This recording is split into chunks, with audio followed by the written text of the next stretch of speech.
दोस्तों, नमस्कार। आज की इस वीडियो में आपका स्वागत है। आज हम महात्मा गांधी की जीवनी पर चर्चा करेंगे और उनसे रिलेटेड जितने भी क्वेश्चंस बनते हैं और उनसे रिलेटेड जितने भी आज तक क्वेश्चंस पूछे गए हैं सभी को हम इस वीडियो में लाएंगे। तो वीडियो को स्टार्ट करने से पहले एक बात और बता दे रहे हैं कि यदि आप हमारे चैनल पर नए हैं तो कृपया हमारे चैनल को सब्सक्राइब कर लीजिए, क्योंकि ऐसे ही वीडियो हम अपने इस चैनल पर लाते हैं। तो महात्मा गांधी के जीवनी यानी महात्मा गांधी बायोग्राफी के बारे में हम इस वीडियो में जानेंगे। एक बात और कहना चाहेंगे, यहाँ पर हमारा ऊपर आई बटन है। आई बटन में आपको बहुत सारे वीडियो मिल जाएंगे जो कि आपके एग्जामों के लिए बहुत ही महत्वपूर्ण है। तो आई बटन में जाकर के हमारी वीडियो को देख सकते हैं, या फिर अब डिस्क्रिप्शन में जाकर के भी हमारे वीडियो को देख सकते हैं। डिस्क्रिप्शन में वीडियो का लिंक है, या फिर यदि आपको पीडीएफ चाहिए इसका तो पीडीएफ भी आपको डिस्क्रिप्शन बॉक्स में जाकर के टेलीग्राम चैनल पर जाना होगा, वहां से आपको पीडीएफ मिल जाएगा। हमारे टेलीग्राम के चैनल को ज्वाइन कर लीजिए। और हमारा टेलीग्राम चैनल है LLPP क्लासेज, उसको ज्वाइन कीजिए। वहाँ पर आपको पीडीएफ भी इससे रिलेटेड मिल जाएगा। तो चलिए अपना वीडियो स्टार्ट करते हैं। तो मैं हूँ रंजन कुमार और आप देख रहे हैं अपना यूट्यूब चैनल LLPP क्लासेस। तो यहाँ पर महात्मा गांधी जीवनी के बारे में हम चर्चा करेंगे। तो यहाँ पर जब भी हम अपने देश भारत के इतिहास की बात करते हैं तो स्वतंत्रता संग्राम की बात जरूर होती है। और इस स्वतंत्रता संग्राम के में किन किन सेनानियों ने अपना योगदान दिया उन पर भी अवश्य चर्चाएं होती है। भारत के स्वतंत्रता संग्राम सेनानियों के बारे में हम आपको बताएंगे।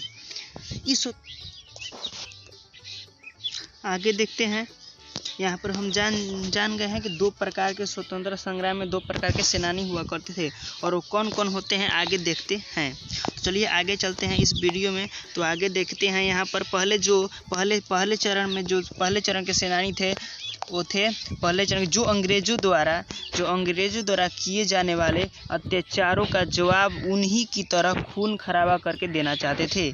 यानी जो ऐसे अंग्रेज जो जैसे नहीं होता है कि जैसा करोगे वैसा मैं भी करूँगा, मतलब जैसी करनी वैसी भरनी, इस प्रकार का यहाँ पर कुछ था। जिसे वो जो करते थे वो खून खराबा करते थे। तो इन जो पहले हमारे सेनानी थे वो क्या करते थे, वो भी खून खराबा करते थे। जिसमें से प्रमुख थे चंद्रशेखर आज़ाद, सरदार भगत सिंह आदि इनमें प्रमुख नेता थे, जो क्या अहिंसा के जो खून खराबा की तरह जवाब देना जानते थे। और दूसरे चरण में जो है वो दूसरे चरण के जो सेनानी थे वो जो इस खूनी मंजर के दो बजाय शांति की तरह, यानी जो इस खूनी मंजर के बजाय शांति की राह पर चलकर देश को आज़ादी दिलाना चाहते थे। जो दूसरे हमारे सेनानी थे वो क्या करते थे कि वो शांति के राह पर चल करके देश को आज़ादी दिलाना चाहते थे, और पहले थे जो खूनी खराबा के रास्तों पर चल करके हमारे देश को आज़ादी दिलाना चाहते थे। तो जो हमारे दूसरे चरण के जो थे उनमें प्रमुख थे कौन थे, तो उनका नाम महात्मा गांधी है। इनमें सबसे प्रमुख नाम है महात्मा गांधी का, जो सत्य के राह पर चलकर हमारे देश को आज़ाद कराना चाहते थे। उनके इसी शांति, सत्य और अहिंसा का पालन करने वाले रवैये के कारण लोग उन्हें महात्मा कहकर बुलाने लगे। महात्मा किसको कहा जाता है, जो शांति का प्रतीक होता है। तो वैसे ही महात्मा गांधी को भी महात्मा कहकर संबोधित करने लगे लोग। आइए हम इस महात्मा के बारे में भी और भी जानकारियाँ साझा करते हैं। तो आपको पहले ही बताया कि हम महात्मा गांधी से जितने भी क्वेश्चंस बनते हैं, जितने भी इंपॉर्टेंट फैक्ट्स सभी को बताएंगे। तो यहाँ पर नेक्स्ट है हमारा महात्मा गांधी की जीवनी, यानी महात्मा गांधी शॉर्ट बायोग्राफी इन हिंदी, यानी शॉर्ट बायोग्राफी शॉर्ट में बताएंगे आपको, ज़्यादा लंबा भी नहीं करेंगे, लेकिन वीडियो तो लंबी होनी ही है। तो आगे देखते हैं। यहाँ पर जान लीजिए महात्मा गांधी के बारे में कुछ इम्पोर्टेंट जानकारियों को जानते हैं हम कि उनके बारे में क्या इम्पोर्टेंट। तो हेलो दोस्तों, नाम क्या था, तो उनका जो पूरा नाम था मोहनदास करमचंद गांधी था। करमचंद यहाँ पर लिखा है करमचंद गांधी था। और उनके पिताजी का क्या नाम था, तो करमचंद गांधी था। यानी उनके पिताजी के आगे केवल मोहनदास नाम लग गया था, उनका पूरा नाम बन गया था।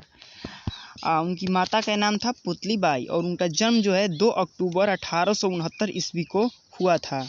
और जो जन्म स्थान है वो गुजरात के पोरबंदर क्षेत्र या पोरबंदर नामक स्थान पर हुआ था। और वो क्या थे, एक भारतीय थे और शिक्षा उनकी क्या थी, बैरिस्टर थी। कैसी शिक्षा थी, बैरिस्टर थी। तो इससे भी रिलेटेड बहुत सारे क्वेश्चंस बन जाते हैं।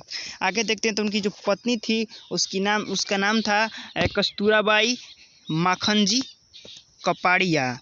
और कस्तूरबा गांधी भी इसको शॉर्ट आप मतलब संक्षेप में जान सकते हैं, लेकिन इनका पूरा नाम था क्या था, कस्तूरबाई माखनजी कपाड़िया। और इनकी जो संतान थी, इनकी चार पुत्र थे, इनकी पुत्रियां नहीं थी, इनके 4 पुत्र थे, जिनमें पहला का नाम था हीरालाल, सेकंड का नाम था मणिलाल, और फोर्थ का नाम था रामदास, और थर्ड का नाम था रामदास, और फोर्थ का नाम था देवदास। और जो इनकी मृत्यु जो है वो 30 जनवरी 1948 ईस्वी को हो गई थी। इनकी मृत्यु कब हो गई थी, 30 जनवरी 1948 ईस्वी को नाथूराम गोडसे के द्वारा गोली लगने के कारण इनकी मृत्यु 30 जनवरी 1948 ईस्वी को हो गई थी। आज़ादी के 1947 में हमारा देश आज़ाद हुआ था, 1 साल के बाद ही इनकी मृत्यु हो गई। आगे देखते हैं। यहाँ पर महात्मा गांधी का प्रारंभिक जीवन, early life of Mahatma Gandhi. इनके जीवन से मतलब इनके शुरू से बिगिनिंग से इनके जीवन के बारे में हम जानते हैं। तो यहाँ पर देखिए, महात्मा गांधी का जन्म भारत के गुजरात राज्य के पोरबंदर क्षेत्र में हुआ था। उनके पिता श्री करमचंद गांधी पोरबंदर के दीवाने थे और माता पुतलीबाई एक धार्मिक महिला थी। गांधी जी के जीवन में उनकी माता का बहुत अधिक प्रभाव रहा। उनका विवाह 13 वर्ष की उम्र में ही हो गया था और उस समय कस्तूरबा 14 वर्ष की थी। यानी जब महात्मा गांधी की जो शादी हुई थी वो 13 वर्ष की ही उम्र में हो गई थी, लेकिन उनकी पत्नी थी जो 1 वर्ष उनसे बड़ी थी, यानी उनकी आयु थी जो 14 वर्ष की थी। तो यहाँ पर महात्मा गांधी का आप जानते ही हैं, देख लीजिए। यहाँ पर आगे चलते हैं।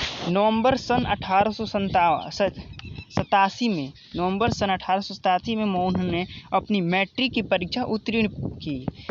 1887 ईस्वी में कर ली थी और जनवरी सन 1888 में उन्होंने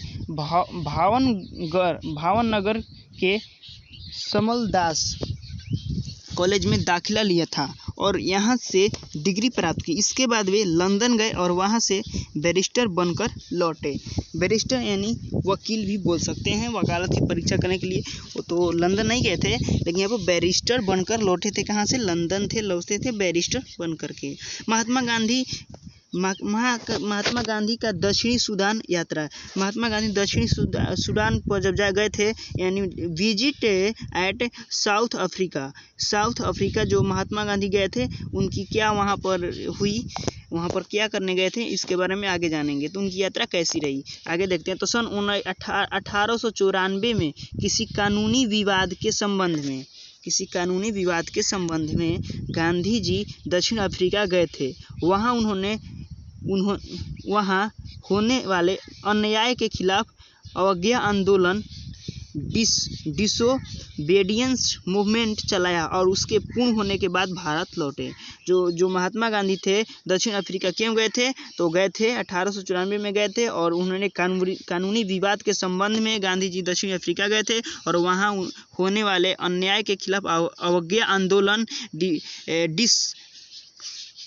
डिसोबीडियंस मूवमेंट चलाया और उसके बाद पूर्ण होने के बाद भारत वो लौट गए थे। तो इनकी दक्षिण सूडान की यात्रा यही थी, दक्षिण अफ्रीका की यात्रा यही थी। आगे देखते हैं। यहाँ पर महात्मा गांधी का भारत आगमन। जब महात्मा गांधी वहाँ से दक्षिण अफ्रीका जो गए थे, वहाँ से उनकी जो यात्रा थी, महात्मा गांधी की भारत आगमन और यात्रा स्वतंत्र भारत में भाग लेने and return to India and participant in freedom struggle. जो महात्मा गांधी थे, जैसे ही दक्षिण अफ्रीका से वापस आए तो हमारे भारत में जो स्वतंत्रता संग्राम चल रहा था उनमें भाग ले लिए। तो वहीं बोला return to India and participant freedom struggle. आगे देखते हैं। सन सन 1916 में गांधी जी दक्षिण अफ्रीका से भारत वापस लौटे थे। तो गांधी जी 1916 ईस्वी में दक्षिण अफ्रीका से कब भारत लौटे थे और फिर हमारे देश की आज़ादी के लिए अपने कदम उठाना शुरू किया। सन 1920 में कांग्रेस लीडर बाल गंगाधर तिलक 1920 में कांग्रेस लीडर बाल गंगाधर तिलक की मृत्यु के बाद, यानी जो बाल गंगाधर तिलक थे कांग्रेस के लीडर थे, उनकी मृत्यु कब हुई थी? तो 1920 ईस्वी में हुई थी।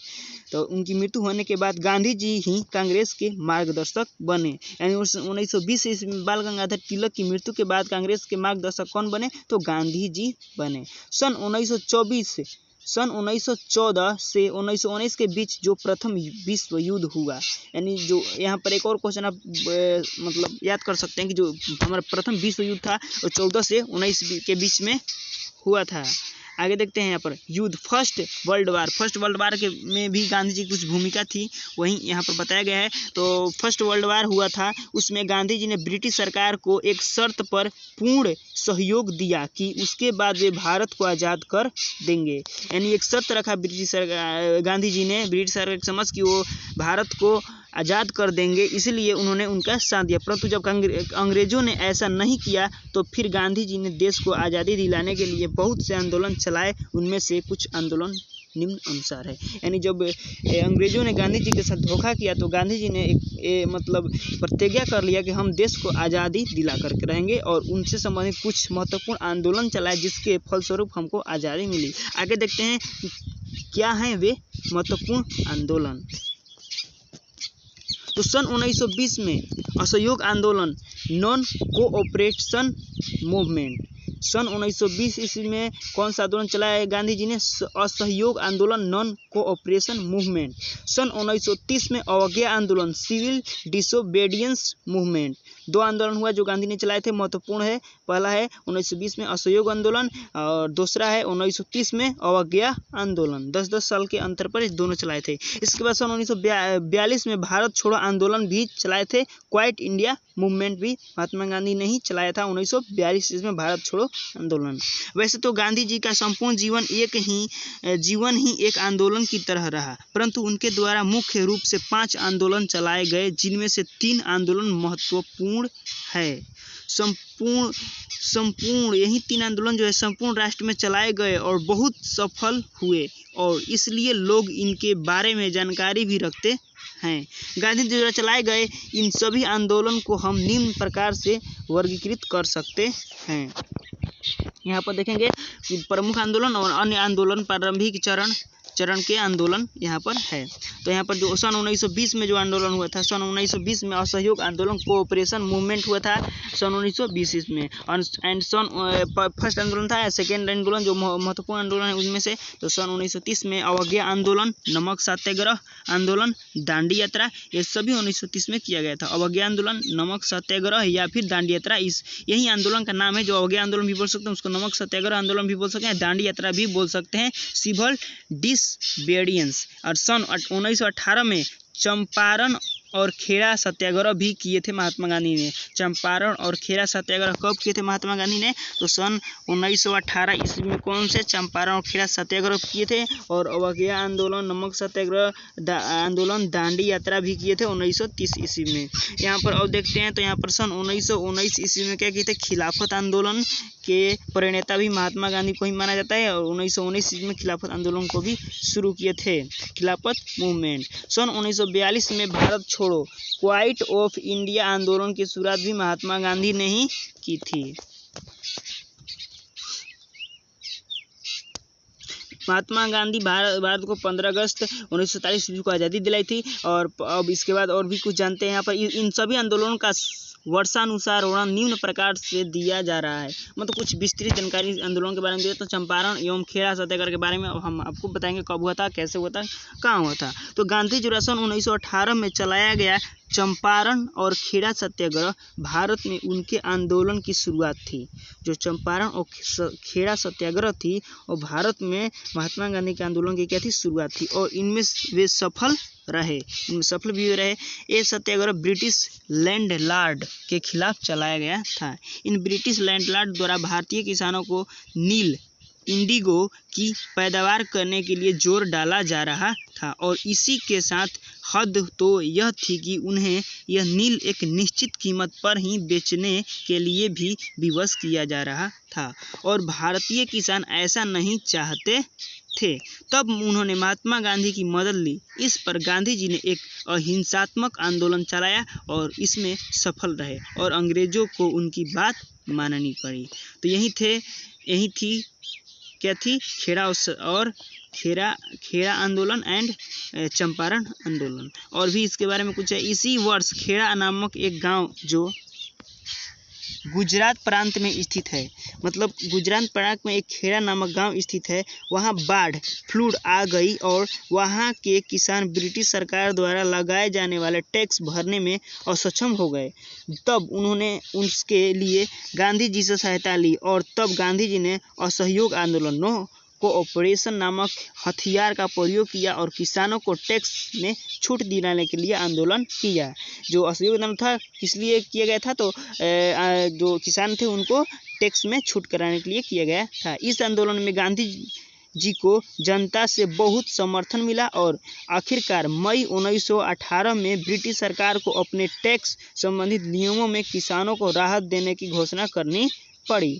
सन 1919 में खिलाफत आंदोलन सन 1919 ईस्वी में खिलाफत आंदोलन के बारे में हम कुछ जानेंगे।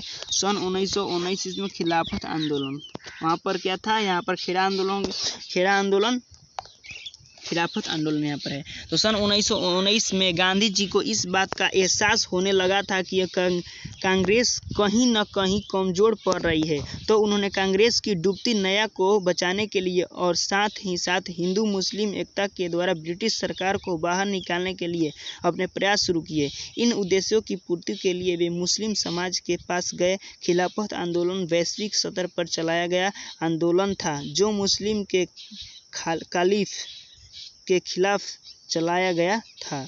जो आंदोलन था मुस्लिमों के कालिफ के खिलाफ चलाया गया था। महात्मा गांधी ने संपूर्ण राष्ट्र के मुस्लिमों की conference, all India Muslim conference आयोजित किया था और उसकी मदद से यहाँ पर उन्होंने आंदोलन की। आगे जानते हैं सन 1919 में खिलाफत आंदोलन, यहाँ पर उन्होंने क्या की थी, महात्मा गांधी ने संपूर्ण राष्ट्र के मुस्लिमों की कॉन्फ्रेंस की। इसके बाद कॉन्फ्रेंस रखी और वे स्वयं इस कॉन्फ्रेंस के प्रमुख व्यक्ति भी थे। इस आंदोलन ने मुस्लिमों को बहुत सपोर्ट किया और गांधी जी के इस प्रयास ने उन्हें राष्ट्रीय नेता, नेशनल लीडर बना दिया और कांग्रेस में इनकी खास जगह भी बन गई। परंतु सन 1922 में खिलाफत आंदोलन बुरी तरह से बंद हो गया और इसके बाद गांधी जी अपने संपूर्ण जीवन हिंदू मुस्लिम एकता के लिए लड़ते रहे, परंतु हिंदू मुस्लिम के बीच दूरियां बढ़ती ही गई। अब बताते हैं सन 1920 में असहयोग आंदोलन नो कोऑपरेशन मूवमेंट के बारे में। तो विभिन्न आंदोलनों से निपटने के लिए अंग्रेजी सरकार ने सन 1919 में रोलेट एक्ट पारित किया। रोलेट एक्ट के बारे में जानते हैं, कब पारित हुआ था, तो 1919 में पारित हुआ था। ठीक है। इसी दौरान गांधी जी द्वारा कुछ सभाएं भी आयोजित की गई और उन्हीं सभाओं की तरह ही अन्य स्थानों पर भी सभाओं का आयोजन किया गया। इसी प्रकार की एक सभा पंजाब के अमृतसर क्षेत्र में जलियांवाला बाग में बुलाई गई थी। जलियांवाला बाग को तो आप जानते ही हैं। और वहां इस शांति सभा को अंग्रेजों ने जिस बेरहमी के साथ रौंदा था, उसके विरोध में गांधी जी ने सन 1920 में असहयोग आंदोलन प्रारंभ किया। इस असहयोग आंदोलन का अर्थ ये था कि भारतीय द्वारा अंग्रेजी सरकार की किसी भी प्रकार से सहायता न की जाए, परंतु इसमें किसी भी तरह की हिंसा नहीं हो। चलिए अब जानते हैं चौरा चौरी कांड। जो चौरा चौरी कांड हुआ था आप लोग बहुत सारे जानते हैं। चौरा चौरी इंसिडेंट जो हुआ था उसके बारे में आप लोग जानते होंगे। तो यहाँ पर चौरा चौरी का जो कांड हुआ था उसके बारे में जानेंगे। अब कब हुआ था, कहाँ हुआ था, किस लिए हुआ था, सभी जानेंगे यहाँ पर। तो चूंकि ये असहयोग आंदोलन संपूर्ण देश में अहिंसात्मक तरीके से चलाया जा रहा था, तो इस दौरान उत्तर प्रदेश राज्य के चौरा चौरी नामक स्थान पर, उत्तर प्रदेश के कौन से स्थान, चौरा चौरी स्थान पर जब कुछ लोग शांतिपूर्ण तरीके से रैली निकाल रहे थे तब अंग्रेजों सेनानियों ने उन पर गोलियां चला दी और कुछ लोगों की इसमें मौत भी हो गई। तब इस गुस्से से भारी भीड़ ने पुलिस स्टेशन में आग लगा दी और वहां उपस्थित 22 सैनिकों को भी हत्या कर दी। तब गांधी जी का कहना था कि हमें संपूर्ण आंदोलन के दौरान किसी भी अहिंसात्मक गतिविधि को नहीं करना था। शायद हम अभी आज़ादी पाने के लायक नहीं हुए हैं और इस हिंसात्मक गतिविधि के कारण उन्होंने आंदोलन वापस ले लिया। चौरा चौरी आंदोलन यही हुआ था और इसको वापस ले लिया।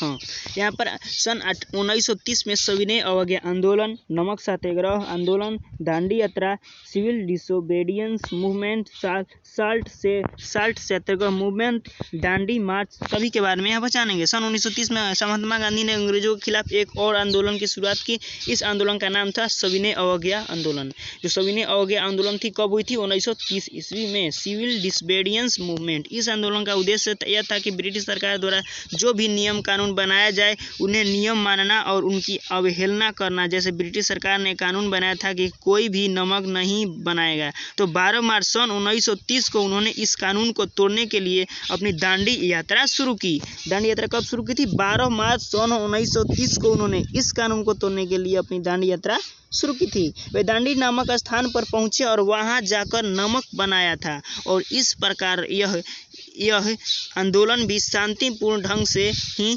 चलाया गया। इस दौरान कई लीडर और नेता ब्रिटिश सरकार द्वारा गिरफ्तार किए गए थे।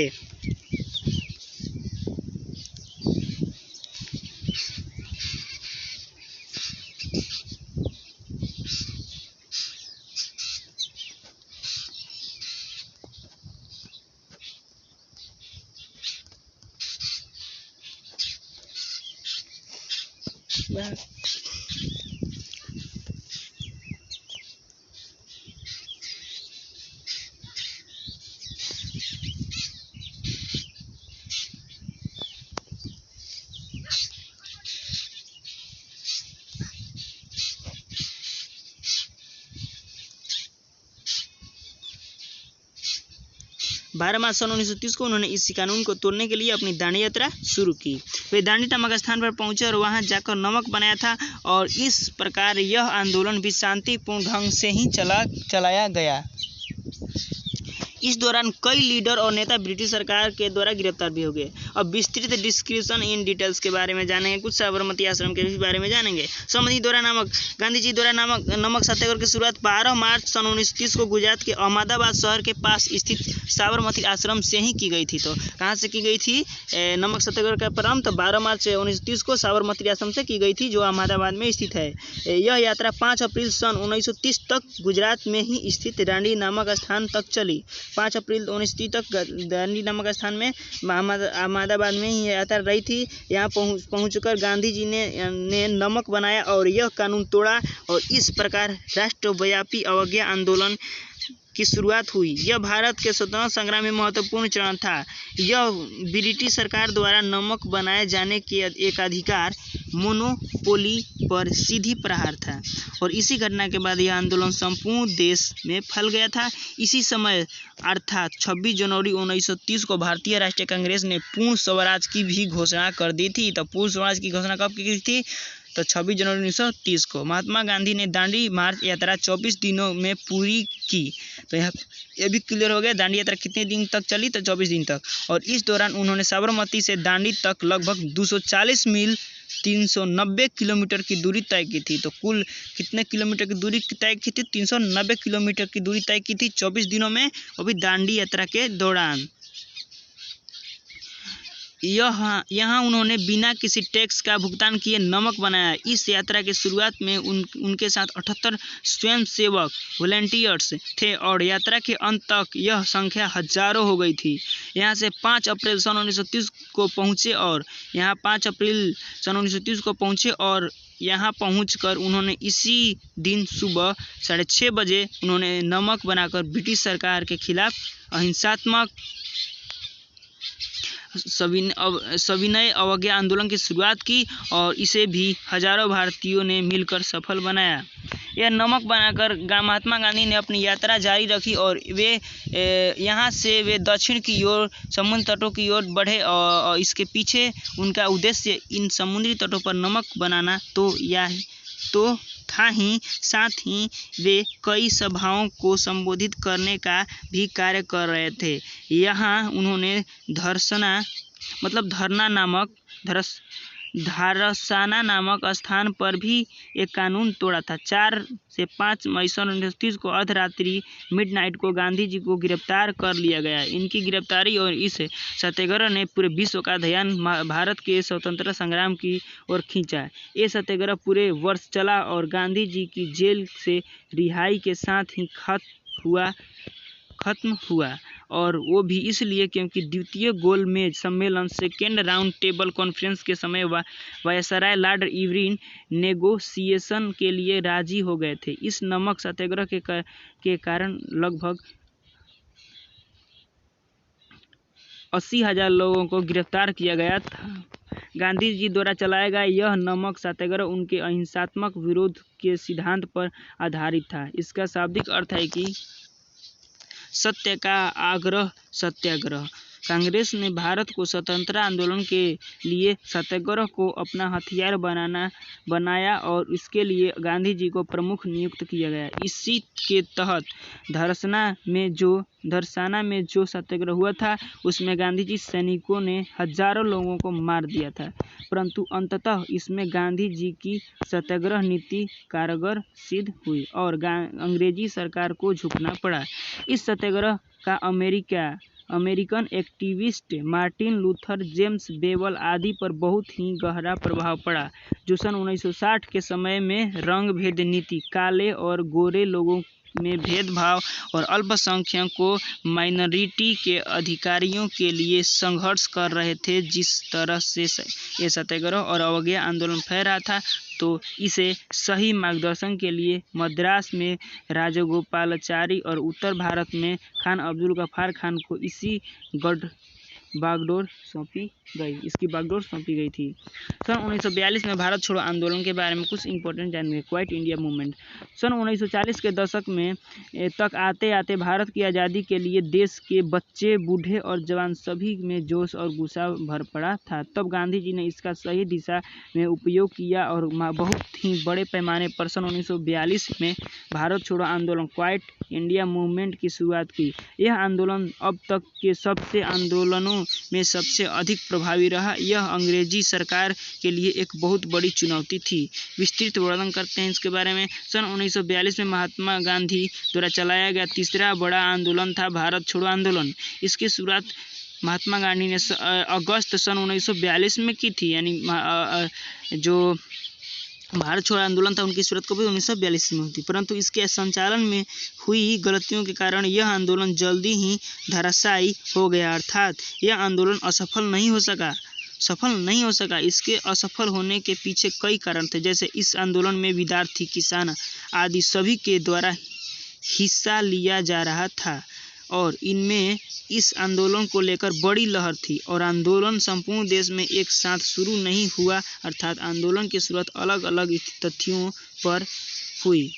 आगे जानते हैं महात्मा गांधी का सामाजिक जीवन, सोशल जीवन के बारे में जानेंगे। तो गांधी जी एक महान लीडर तो थे ही, परंतु अपने सामाजिक जीवन में भी वे सदा जीवन उच्च विचार को मानने वाले व्यक्ति में से एक थे। उनके इसी स्वभाव के कारण उन्हें लोग महात्मा कहकर संबोधित करने लगे। गांधी जी प्रजातंत्र डेमोक्रेसी के बाद डेमोक्रेसी के बड़े समर्थक थे। उनके 2 हथियार थे, सत्य और अहिंसा। पूछता है कि गांधी जी के 2 हथियार कौन थे, तो सत्य और अहिंसा थे। इन्हीं हथियारों के बल पर उन्होंने भारत को अंग्रेजों से आज़ाद कराया था। गांधी जी का व्यक्तित्व कुछ ऐसा था कि उनसे मिलने पर पर हर कोई उनसे बहुत प्रभावित इन्फ्लुएंस हो जाता था। छुआछूत के बारे में जानेंगे कि छुआछूत को दूर कैसे किए। Evolution of untouchability. तो गांधी जी ने समाज में फैली छुआछूत की भावना को दूर करने के लिए बहुत प्रयास किए। उन्होंने पिछड़ी जातियों को ईश्वर के नाम पर हरिजन नाम दिया और जीवन प्रयत्न उनके उत्थान के लिए प्रयासरत रहे। हरिजन। तो महात्मा गांधी की मृत्यु कब हुई और कौन किया, इसके बारे में जानेंगे। तो 30 जनवरी सन 1948 को 30 जनवरी 1948 को आज़ादी के एक साल बाद 30 जनवरी 1948 को नाथुराम गोडसे द्वारा गोली मारकर महात्मा गांधी की हत्या कर दी गई थी। इन्हें 3 गोलियां मारी गई थी और उनके मुंह से निकले अंतिम शब्द थे हे राम। इनकी मृत्यु के बाद दिल्ली में राजघाट पर इनकी समाधि स्थल बनाया गया। तो यहाँ पर एक और क्वेश्चन बन जाता है कि जो महात्मा गांधी उनकी समाधि स्थल का नाम क्या है, तो राजघाट है। और उनकी कहाँ समाधि स्थल स्थित है, तो दिल्ली में स्थित है। गांधी जी की कुछ अन्य रोचक बातें भी जान जाते हैं। तो राष्ट्रपिता का खिताब भी गांधी जी को मिला था। इस father of national, Gandhi ji को भारत के राष्ट्रपिता का खिताब भारत सरकार ने ही दिया, अपितु एक बार सुभाष चंद्र बोस ने उन्हें राष्ट्रपति कहकर संबोधित किया था। नेताजी सुभाष चंद्र बोस का जीवन परिचय यहाँ पढ़ सकते हैं, बाद में बताएंगे हम आपको। आगे देखते हैं। गांधी जी की मृत्यु पर एक अंग्रेजी ऑफिसर ने कहा था कि जिस गांधी को हमने इतने वर्षों तक कुछ नहीं होने दिया ताकि भारत में हमारे खिलाफ जो माहौल है वो और न बिगड़ जाए, उस गांधी को स्वतंत्र भारत एक वर्ष भी जीवित नहीं रख सका। ये कौन कहा था, तो एक अंग्रेजी कहा था। ये हमारे लिए बहुत ही शर्म की बात है। आगे जानते हैं।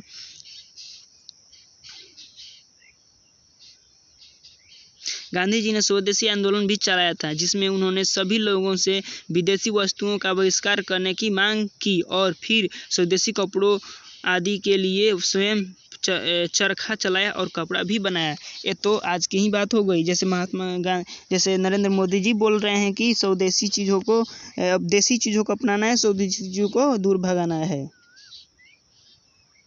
मतलब कि स्वदेशी चीज़ों को क्या करना है, बनाना है, और दूसरे देशों के चीज़ों को क्या करना है, उसको नहीं, मतलब उसको उपयोग में नहीं लेना है। आगे देखते हैं। गांधी जी ने देश यानी विदेश, गांधी जी ने देश विदेश में कुछ आश्रमों की भी स्थापना की, जिनमें टॉलस्टॉय आश्रम और भारत का साबरमती आश्रम बहुत प्रसिद्ध हुआ। गांधी जी आत्मिक शुद्धि के लिए बड़े ही कठिन उपवास भी किया करते थे। गांधी जी ने जीवन प्रयत्न हिंदू मुस्लिम एकता के लिए प्रयास किया है। 2 अक्टूबर को गांधी जी की जन्म दिवस पर समस्त भारत में गांधी जयंती भी मनाया जाता है। देखिए कितना इम्पोर्टेंट है। 2 अक्टूबर को गांधी जी के जन्मदिन पर भारत में गांधी जयंती भी मनाई जाती है।